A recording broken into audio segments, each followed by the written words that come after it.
आप हैं जहां न्यूज ब्रॉडकास्ट है वहां। गुरुग्राम जिला अदालत ने एक शख्स को झूठे केस में फंसाने के मामले की सुनवाई करते हुए गुरुग्राम सीआईए में तैनात सब इंस्पेक्टर समेत 4 पुलिसकर्मियों को दोषी करार दिया है, जिसमें सब इंस्पेक्टर को 5 साल तो वहीं तीनों कांस्टेबलों को 3-3 साल की सजा सुनाते हुए एक नज़ीर पेश की है। अदालत ने 2009 के दौरान एक निर्दोष शख्स को अवैध तौर पर हिरासत में रखने, झूठे केस में फंसाने और अवैध वसूली जैसे मामले में सुनवाई के दौरान सजा सुनाई है। माननीय जज साहब ने चारों को 40-40 हजार जुर्माने की भी सजा सुनाई है। दरअसल मामला 3 सितंबर 2009 का है, जब गुरुग्राम के राजीव नगर में हंसराज हाईटेक नाम से साइबर कैफे चलता था। 3 सितंबर 2009 को सीआईए 46 में तैनात 7 से 8 पुलिसकर्मी हंसराज के कैफे पर पहुंचे और शिकायत करता हुए उसके 2 कर्मचारियों को पकड़ कर ले गए। आरोप था कि कैफे पर पहुंचे पुलिस कर्मियों ने 2 दिन तक हंसराज व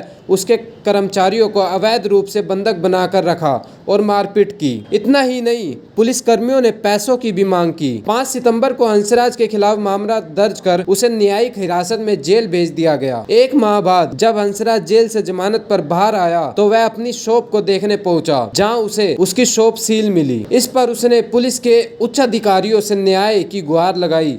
तब कहीं जाकर दुकान की सील को खोला गया। हंसराज अपने ही शॉप पर पहुंचा और वहां लगे सीसीटीवी की फुटेज को खंगाला, जिसमें 3 सितंबर की पूरी घटना कैद हो गई थी कि किस तरह से पुलिसकर्मी उसे व स्टाफ के सदस्यों को पकड़ कर ले जा रहे थे। हंसराज ने सीसीटीवी की सारी फुटेज ली और पुलिस के उच्च अधिकारियों, विजिलेंस व अदालत का दरवाजा खटखटाया। ये मामला 3 सितंबर 2009 का है। इसमें एक कंप्लेनेंट है हंसराज राठी। वो राजीव नगर इलाके में हाईटेक साइबर कैफ़े के नाम से साइबर कैफ़े चलाता था। उस साइबर कैफ़े पे 3/9/2009 को सीआईए सेक्टर 46 की टीम ने रेड की और रेड करके उन्होंने उसी दिन हंसराज राठी और उसके 2 जो एम्प्लॉइज़ थे उनको उठा के वो ले गए सीआईए सेक्टर 46 में। 2 दिन तक अवैध हिरासत में रखा और 5 सितंबर 2009 को उनके खिलाफ एक झूठा मुकदमा दर्ज करके और उनको जेल में भेज दिया। और उन पर यह आरोप लगाया गया कि ये फर्जी वोटर कार्ड और लोगों के आई कार्ड बनाया करते थे। उस मुकदमे में हंसराज राठी लगभग 1 या 1.5 महीना नवंबर तक वो जेल में रहा, जिसके बाद उसकी ज़मानत हुई। ज़मानत से वो बाहर आया। बाहर आने के बाद उसने देखा उसकी दुकान को भी गैर कानूनी तरीके से सील किया हुआ था और फिर अदालत के माध्यम से हंसराज राठी ने अपनी दुकान को खुलवाया और खुलवाने के बाद उसने उसको चेक किया तो उसकी दुकान में एक सीसीटीवी कैमरा लगा हुआ था, हिडन सीसीटीवी कैमरा की रिकॉर्डिंग, उसकी फुटेज हंसराज ने चेक की तो उसमें ये स्पष्ट तौर पे आया कि उस जो वाकया पुलिस जिसको 5/9 का वाकया बता रही है, जिसकी हमने हंसराज को 5/9 को अरेस्ट किया, वो वाकया असल में 3/9/2009 का है। और पुलिस ने जो हंसराज राठी को अरेस्ट करके जेल भेजा था वो उसमें ये दिखाया कि हमने तो हंसराज को 5 सितंबर को अरेस्ट किया है।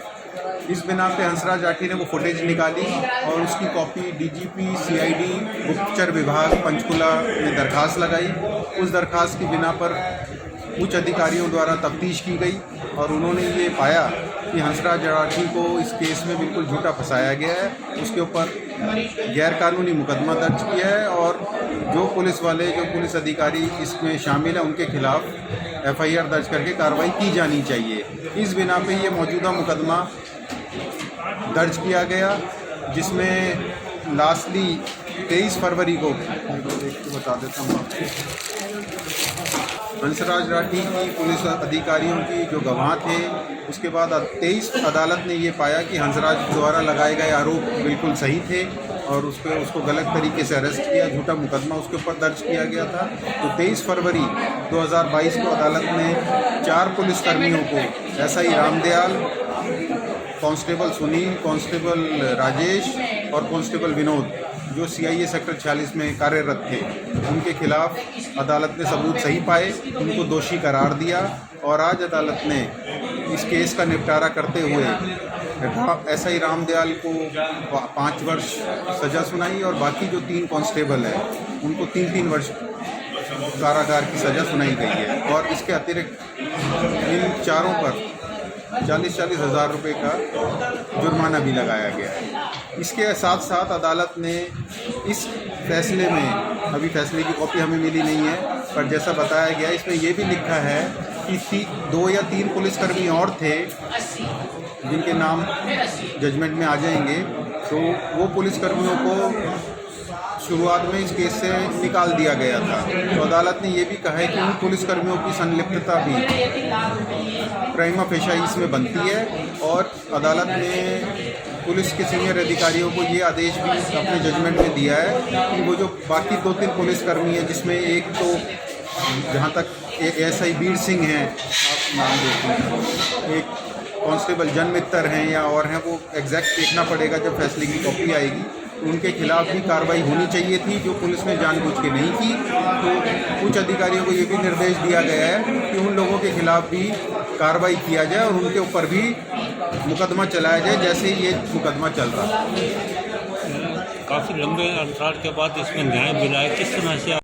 देखिए, जो ये न्याय मिला है, हमें तो यही लगता है कि सब लोग एक जैसे नहीं होते। कुछ पुलिसकर्मी अच्छे हैं तो कुछ बुरे भी हैं, ऐसा नहीं है।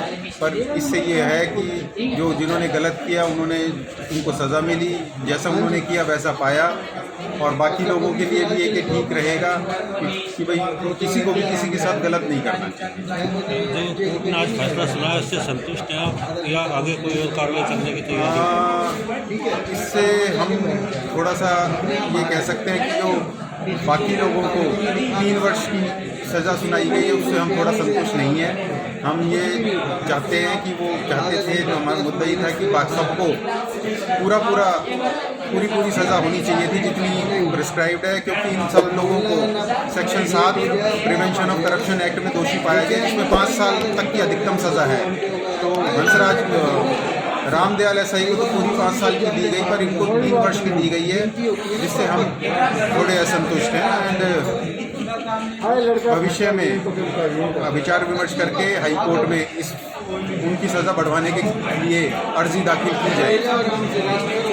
साइबर कैफे चलाने वाले हंसराज को 13 साल बाद मिले न्याय ने यह दिखा दिया है कि भगवान के घर देर है पर अंधेर नहीं। वहीं एडवोकेट अमित जैन की माने तो वह न्याय की प्रक्रिया से थोड़ा संतुष्ट जरूर है, लेकिन इस मामले में सभी बराबर के दोषी थे, इसलिए सभी को सजा भी बराबर ही मिलनी चाहिए थी। वहीं अदालत ने इस मामले में अन्य पुलिसकर्मियों पर भी कार्रवाई करने के निर्देश दिए हैं जो इस मामले में शामिल थे। जैसे ही कोर्ट के ऑर्डर की कॉपी मिल जाएगी तो विचार कर हाई कोर्ट का रुख करेंगे। Bureau report, news broadcast.